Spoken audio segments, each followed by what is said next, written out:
make you even more depressed. Whether happiness can be found in a cup of coffee, and will sugar give you a reason to smile? And of course, with this being the Exam Room Live, we're also opening up the doctor's mailbag to hit on a little bit of everything else. We have questions about dried fruit. We also have a follow up to last week's discussion about dairy and whether raw milk is a healthier option than the pasteurized versions that you see sold in stores. TMAO, that is also up for discussion. And what could cause someone's level to go up if they're eating a plant based diet? And then from the looks department, we'll be talking about hair loss and whether a supplement might be in order if you're eating a vegan diet. All of that plus a lot more. But before we open up the doctor's mailbag, I want to say a huge thank you to the Gregory J. Ryder Memorial Fund. Their support of the Exam Room Live and the Physicians Committee is helping to raise our health IQs and makes this episode possible. The Gregory J. Ryder Memorial Fund supports organizations like the Physicians Committee that carry on Greg's love for animals by promoting plant-based health and working to end animal abuse while emphasizing programs that promote systemic change and also benefit people. You can visit the Gregory J. Ryder Memorial Fund online right now at gregoryryderfund.org. That's Gregory Ryder, spelled R-E-I-T-E-R, fund.org. Time now to get the feels with food. What menu will make you smile? Well, let's find out on the Exam Room Live. Gentlemen, thank you both so very much for being here today. Hi there, Chuck. So glad to be here. Great to see you both. Dr. Barnard, I want to start with you and this question from Serena. Serena is wondering flat out, what foods can make you happy? You know, it's an interesting question and an important one, and it's one that we stumbled upon really by accident. We were doing a study a number of years ago with Geico, the car insurance company, because we had done some studies showing that a plant-based diet, a vegan diet, could help people lose weight and tackle their diabetes. And so our friends at Geico, whose national headquarters is just about 3 blocks that way from our office, they said, let's do a study here, and we did. And Geico employees, as part of a clinical trial, went on a completely low-fat vegan diet. And exactly what you'd think would happen, happened, which is that they lost weight. And their cholesterol's improved, and their blood pressure came down, and all these things, which you would expect. But something that we weren't exactly expecting happened too, and that's that their moods got better. And we were able to measure this using specialized, validated paper and pencil psychological tests. And we found that depression specifically improved, anxiety improved, and job absenteeism improved. In other words, people were able to work and not be home. And so other researchers have looked into the same phenomenon. They found that for whatever reason, when people's diets are plant-based, they get away from the meat, the dairy, the greasy stuff, their moods seem to improve. So the reason we think that this is doing it is, one is the gut microbiome gets healthier, that feeds back to the brain. The other is the diet as an anti-inflammatory effect. Anti-inflammatory effect means your joints don't hurt, or skin conditions get better, but it can also mean that your brain is responding better, because we've learned a long time ago that inflammation affects the brain. So bottom line, vegetables, fruits, beans, whole grains, getting away from the animal products can indeed help the mood. All right, so then on the flip side, her follow-up question is, are there foods then that make you depressed? And what happens then when you eat your feelings? You know, we turn to the cake, the ice cream, the high-fat foods that are on our no-no list for a lot of people. So what happens to your mood when you eat those, Dr. Barnard? Yeah, we have found it's a very individualized effect, and there's some people who have a real problem with sugar in particular. I'm talking about a person who says, okay, I'm going to indulge today. I'm going to have a big sugary pie or a chocolate cake or something like that. And some people feel more or less okay afterwards, but for others, they find they are moody and their moods are changeable and irritability comes up. And we believe that it is perhaps a sugar effect or an effect of sugar and fat combined. Here's why we say that. Sugar seems to affect the brain by increasing serotonin production. That's okay if you're about to go to sleep because it helps you to sleep. But if you are not, it seems to cause moodiness to get unleashed. And the sugar-fat mixtures have almost a drug-like effect that you can actually measure in psychological studies, a little bit like a narcotic. So for some people, they do worse. And the last thing I'll say is that when people are on fatty diets, especially a meaty diet, PMS gets worse. And we discovered this in the opposite direction. This is 20 years ago. We published in a journal called Obstetrics and Gynecology, a study where we were looking especially at menstrual pain, but we found that PMS, bloating, water retention, but also moodiness got better when people shifted toward a diet that was all plants and really low in fat. So put that to work, see if it helps.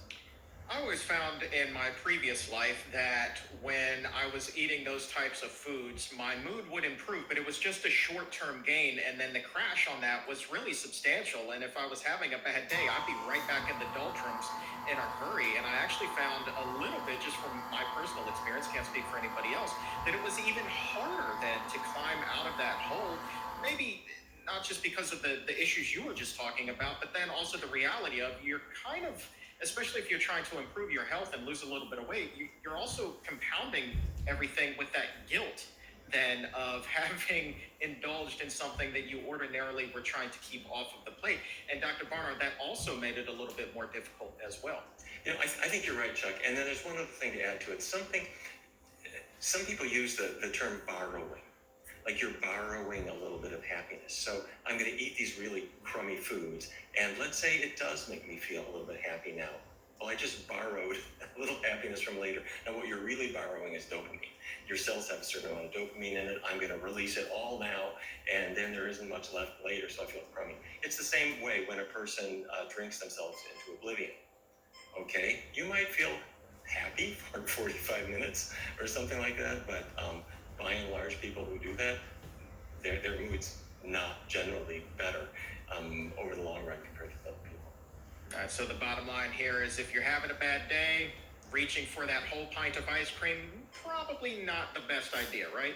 Let's do something healthier. Talk with a friend, go for a walk, eat healthier things, and what you'll find is that you've got a little dopamine still stored up to keep you on the straight and narrow and feeling good later. All right, Dr. Cullimore, coming to you now. A lot of people in the morning, they say, well, look, I'm just not myself until I get that cup of coffee. As a matter of fact, a lot of people also say, I'm feeling blue until I get that cup of black coffee. So the question then from Rebecca is, can coffee improve a person's mood? Yeah, there was an observational study recently which showed that coffee actually reduced depression by about a third overall. So yeah, there is some evidence for that. And that's probably due to the antioxidants and the anti-inflammatory compounds found in coffee, potentially the caffeine. And that's something that to be careful about, because some people have a different reaction to caffeine. So if you find that caffeine makes you more anxious after you've had it, then you need to be more careful. But overall, there are quite positive results for coffee. Do you know, I hate to put you on the spot, but when you're talking about that anxious feeling, was this, as you doctors would put it, a dose response? Say if somebody had like 5 cups of coffee, they get the jitters, they're feeling more anxious there. And then maybe somebody who's only had 1 cup of coffee feeling a little bit less anxious. Do you know if there was a dose response considered? Yeah, definitely. And it does also depend on how tolerant you are. If you're someone who drinks a lot of coffee normally, then you're probably going to have a lot less of an effect. So yeah, it depends how much of a coffee drinker you are normally. And back to what it was Dr. Barnard was talking about, if you're adding a lot of stuff to that coffee, it's not just a black cup of coffee, you're going to the line at Starbucks, you're getting that Frappuccino, that caramel macchiato, loading that up with a whole bunch of high-fat cream and a ton of sugar, probably not the best idea either, correct? No, you're exactly right there, Chuck. Yeah, the fat and the sugar that people add definitely are a negative.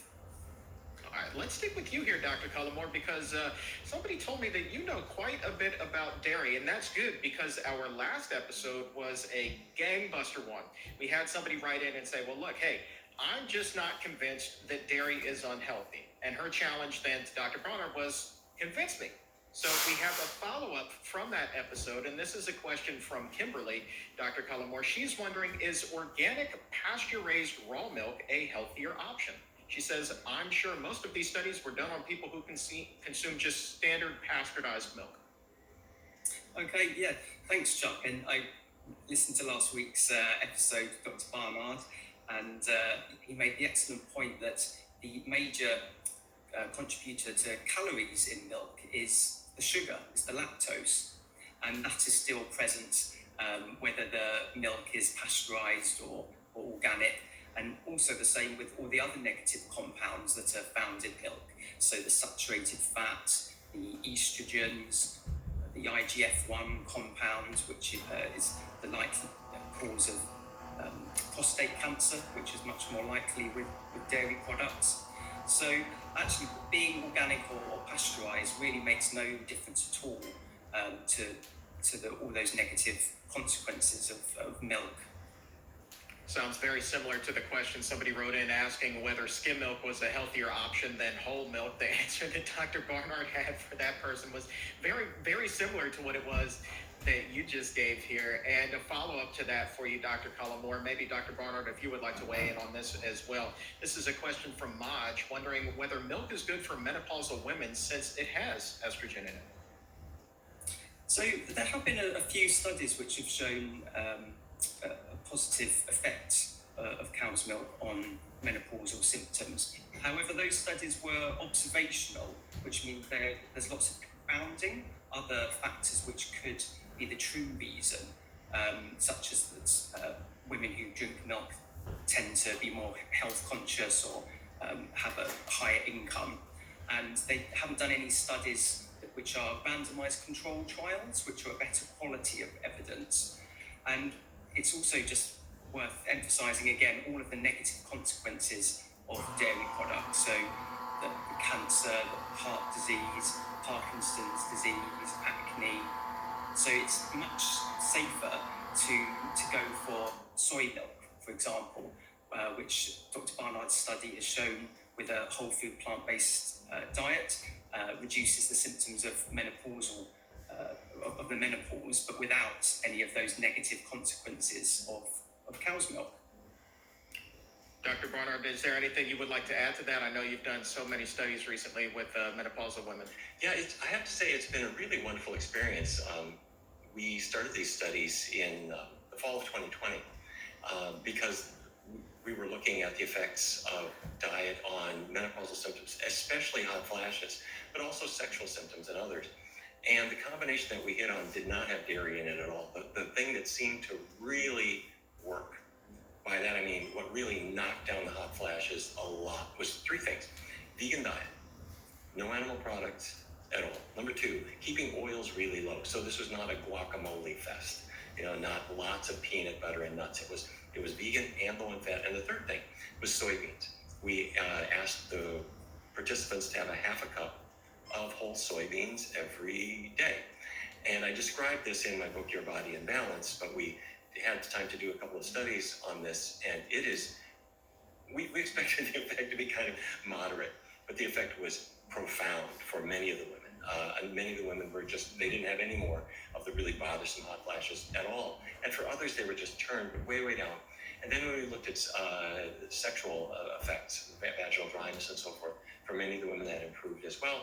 And we were really quite struck because the effect is just the opposite of, well, let's say a person has some dairy and they think, well, it's got estrogen in it, maybe it should help me feel better. But you end up not having good effects on your body weight, and your cholesterol might be worse and other things. When people go on the vegan diet, low fat plus soybeans, there was good weight loss, better results all the way around, better health. And it's also just the opposite of the effects you get if you took hormone replacement therapy, where the prescribing doctor has to say, well, it'll increase your risk of certain kinds of cancer, can increase the risk of blood clots, increase the risk of heart disease, maybe increase the risk of dementia. You think, good grief, if I can do this with diet, so much the better. So bottom line, skip the milk. There's a much better approach, and what we described as the way to go. And Dr. Barnard, I want to stick with you here. So we're talking menopause now, but let's shift to earlier in the fertility spectrum, talk a little bit about pregnancy. We have a question from Meg, and Meg is wondering whether the mechanism for gestational diabetes is the same for regular diabetes. Great question, because this is a big issue and it's growing fast. Gestational diabetes, what that means is you didn't have diabetes going into pregnancy. You're partway through, the doctor does a blood test and says, sorry, your blood sugar is really high. This is gestational diabetes. This is going to affect you. It's going to affect your baby. We got to treat this.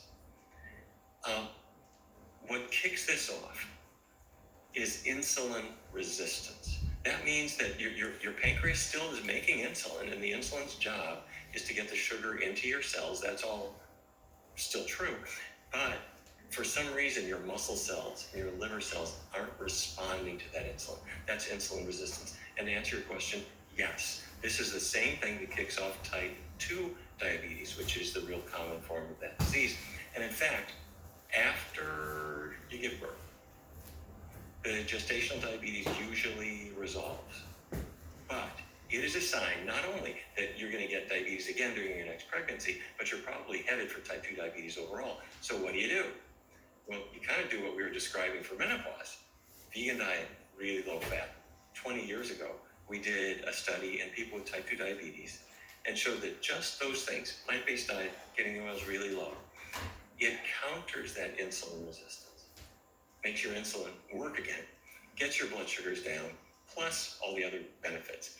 Helps you lose weight, helps keep your cholesterol down too. So yes, similar mechanism, and it's something you definitely want to take seriously. Follow-up question now from Meg really quickly. Is an A1C of 4.5 high for someone who's eating a whole food plant-based diet, Dr. Barnard? No, that is a great A1C. You can go all the way up towards 5.6, 5.7. You know, if you're at 5.6, you're in the normal range. So 4.5, that's great. You could sell that A1C on eBay. People would like to have that. Doc, caught me off guard with that one. Okay, I wonder what you would get. That's pretty good. Okay, Dr. Cullimore, your turn on the hot seat. Take a question now from Gretchen. Two-parter. She's wondering, one, what is TMAO? And two, what could cause someone's level to be elevated if they're eating a whole food plant-based diet? Yeah, so TMAO is one of the compounds that we've realised in recent years is responsible for heart disease. So we've known for a long time that vegans have a much lower risk of heart disease, and we thought that's due to the saturated fat, and that is definitely a large part of it. But we've realised there are other things going on as well, and that includes this compound called TMAO. And that's caused by compounds usually from animal products, meat, dairy, eggs, fish, that gets metabolized by the microbiome, which is the good bacteria in your intestines. And it produces this compound which causes furring of the arteries and puts you at much higher risk of heart disease. So, as I mentioned, it mostly comes from compounds like choline, carnitine, which come from animal products. It is worth checking that you're not having any energy drinks, because they often contain carnitine. And other things, it's worth getting your liver and kidney function checked, because that can cause higher levels as well. But if you cut out animal products, that should drastically reduce your levels for most people.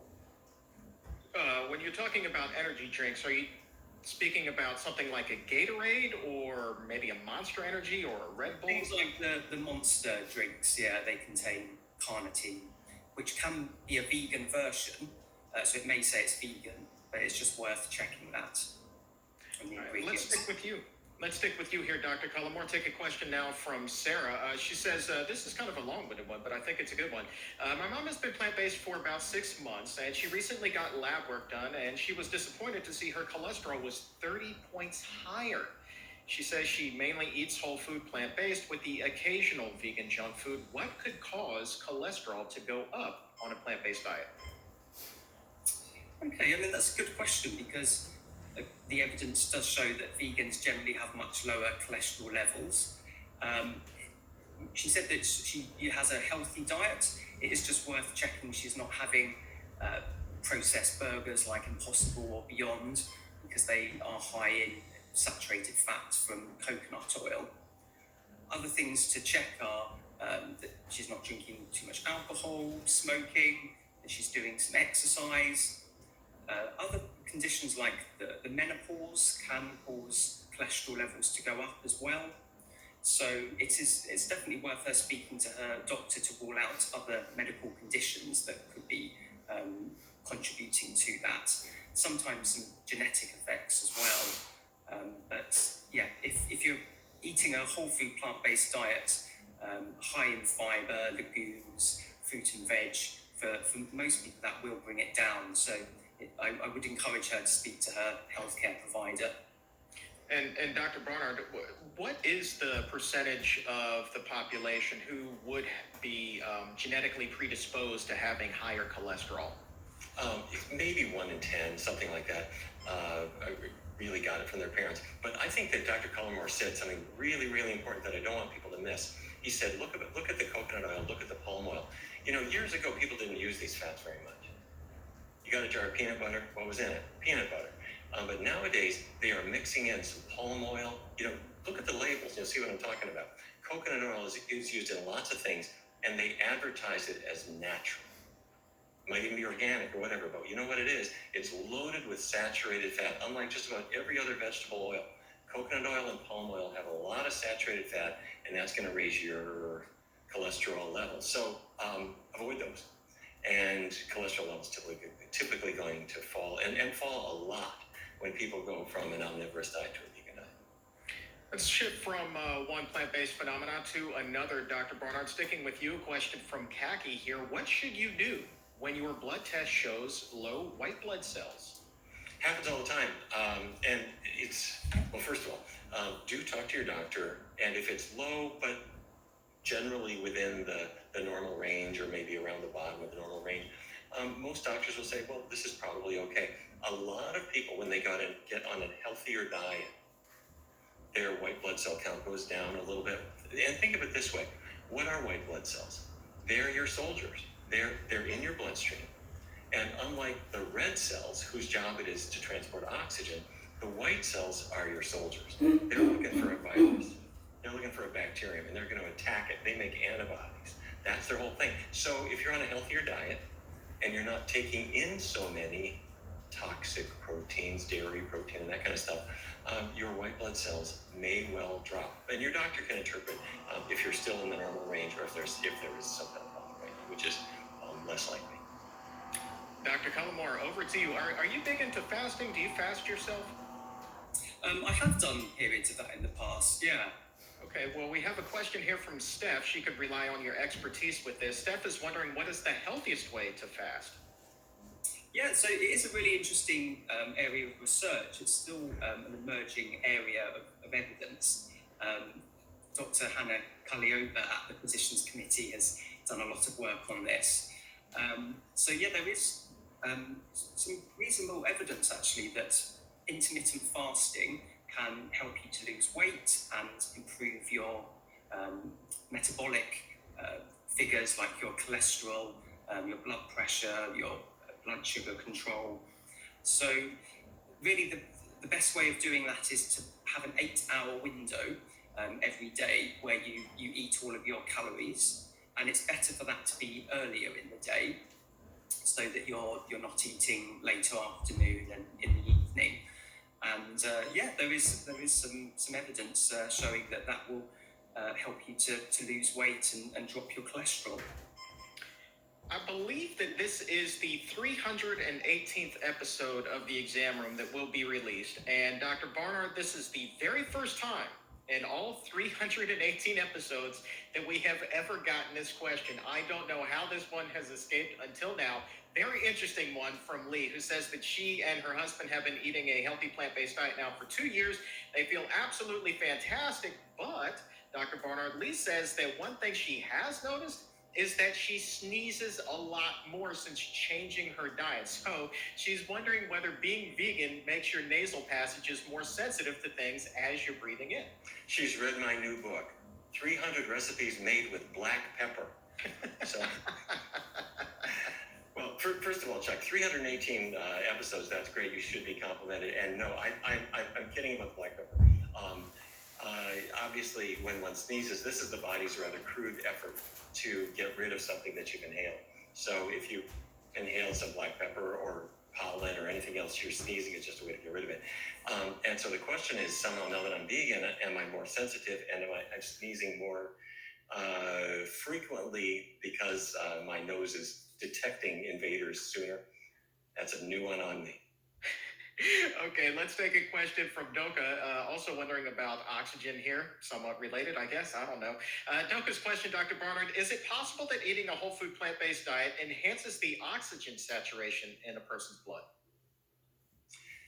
We've looked at this and related questions for athletes, because think about it, when you've got exercising muscle, and as, let's say you're running, or you're just going upstairs or whatever, you start breathing harder. What your lungs are pulling the oxygen out of the air, and your lungs are putting it into your bloodstream. Why? To get it to your muscles, because they need it. They are using it. They're using it a lot. So you need good oxygenation of your blood in order to oxygenate the muscles so that they can continue to work. What gets in the way? What gets in the way is Velveeta and all kinds of fatty foods. If you eat fatty stuff, it makes your blood more viscous, more thick, more like oil, less like water. And so it doesn't flow as well, and your oxygenation goes down. And this is why a lot of people are getting away from all the fatty foods. This is why people go to a vegan diet when they're in an endurance sport. So if you want to improve the oxygenation of your blood, but more importantly, the oxygenation of your tissues, you want to get on as clean and low viscous a diet as you can. So that means vegan, no animal products. I mean, cheese, 70% fat.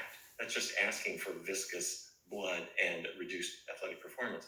So get away from the animal products, keep oily foods to a bare minimum, and your oxygenation and your athletic performance is likely going to be a whole lot better. Gentlemen, we are covering a lot of different ground today. I love these live shows. We get questions about so many different things that literally everybody is going to key in on something that applies to them. So this is so cool. Dr. Cullimore, let's go to you here. Hopefully you can help out Tara Ray. Tara Ray's question is, when I don't consume oil, I always lose too much weight. She's wondering what she can do differently. Okay, she's got the opposite problem to most people. For people who are struggling to put on weight, there are plant-based foods which are higher in calories. So soya products and tofu have more calories than most legumes. So I would try and focus on those in terms of carbohydrates or grains.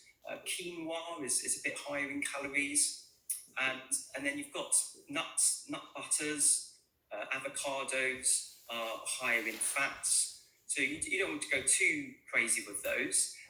But if losing weight is an issue, she could eat some more of those, and that should sort the problem out. And let's stick with you. We've gotten this question from Nora in the past, a similar question anyway, but it's definitely one worth revisiting. Nora is wondering whether eating unhealthy food can really just kind of erase the effects of an otherwise healthy diet. For example, she says, will drinking a soda wash out all of the health benefits of eating the salad with it? So unhealthy foods, animal products, sugar, processed foods, we know now that they're really not good for the microbiome, the healthy bacteria. And that healthy bacteria are so important for everything in our health, we're realizing now. And having lots of fiber, a whole food plant-based diet is really positive. So you will just be counteracting the benefits of the healthy foods with those processed or foods that are high in animal products. So try and keep the unhealthy foods to a minimum. Dr. Bronner, we were talking about sugar a little bit earlier in the show, but added sugar, refined sugar. But Samantha is wondering more about natural sugars, specifically from dried fruit. She's wondering, is too much dried fruit, I should say, an issue? Your body evolved to use sugar that's your body's favorite fuel, and that's normal and it's good. So your body will take glucose out of fruit, whether it's fresh fruit or dried fruit, and it goes into the blood and goes into your muscle cells and gives you energy, goes to your brain and powers all your brain functions. So sugar is not a bad thing, sugar is a good thing. And your body also has appetite control, so that when you've had enough, your body says, all right, stop. If you're having fruit, whether it's dried or fresh, I would not worry about it. I think it's perfectly fine.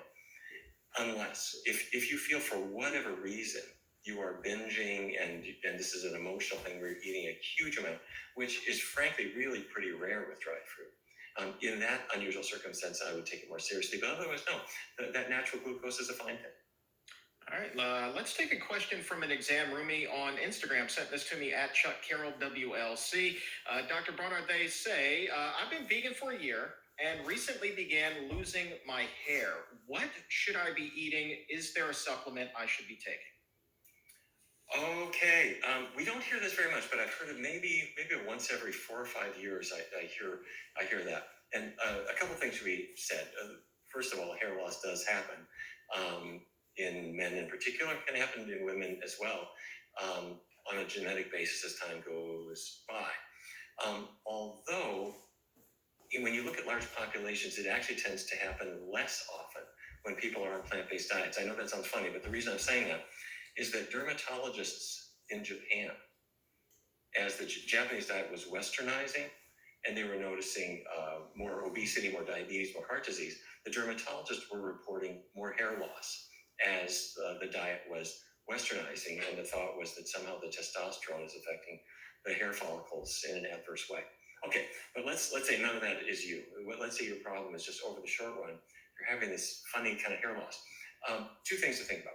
One is hormonal shifts can cause hair loss. You see this with pregnancy. You know what I'm talking about? Where a woman's has gone through pregnancy and whatever, and she's noticing now some hair loss, which is temporary. That's just a hormonal shift. It's temporary. It's going to go away. And when people make a diet change, you can sometimes see hormonal shifts that are usually positive and helpful, and your body will readjust. The other thing, though, is I have seen maybe 2 or 3 cases in 30 years of people who were having a little bit of hair loss, which you normally don't see, but they did see it, and they found that just adding a little more plant protein seemed to knock it out. What am I talking about? Tofu, tempeh, beans, any kind of really high protein food. They were just having a diet that was really just not really sufficient for them, and adding more protein seemed to knock it out. All right, and we have time here for a couple of more questions, so go ahead, keep on posting them in the comments or in the chat. I promise we're going to get to as many as we can with the time we have remaining. But next up, Dr. Cullimore, is a question from Danielle. Danielle is wondering, how important is it to buy organic legumes to avoid glyphosate? So glyphosate is a herbicide which has become increasingly common over the last few decades. In fact, it's increased, I believe, 15-fold or even more since genetically modified crops have been used more commonly. So it is an issue, and in the US, the level that is deemed safe is higher than in Europe. And the World Health Organization has said it is a probable carcinogen, so it probably does cause cancer. So I would suggest to try and go for organic foods as much as you can, depending on your budget and how easy that is for you. And it isn't just legumes; it can be other crops as well. And also organic foods, they can still have small amounts of glyphosate, but it's usually much lower levels. There was a study a couple of years ago that showed glyphosate was in basically all children's breakfast cereal. It is a concern, and I would try and go organic if you can. That said, though, for people who are on a tighter budget, what would your message to them be if they can't afford to buy organic? Is it still okay to go ahead and buy the conventional produce? It is, because the health benefits of fruit and vegetables are extremely strong and will outweigh the potential risk from the glyphosate. So it's really important to make sure you eat fruit and vegetables and fibre. And just a bonus if you can avoid the pesticides. All right, and along those same lines, Dr. Cullimore, your final question today comes from Diane, who is wondering whether using a non-stick spray like PAM is okay. She says the label says that there are 0 calories in there, but is there still some bad stuff? So PAM is a spray with very small amounts of oil, and there are many different brands available. So yes, it's obviously better to use that than any animal sources of fats like butter or lard. However,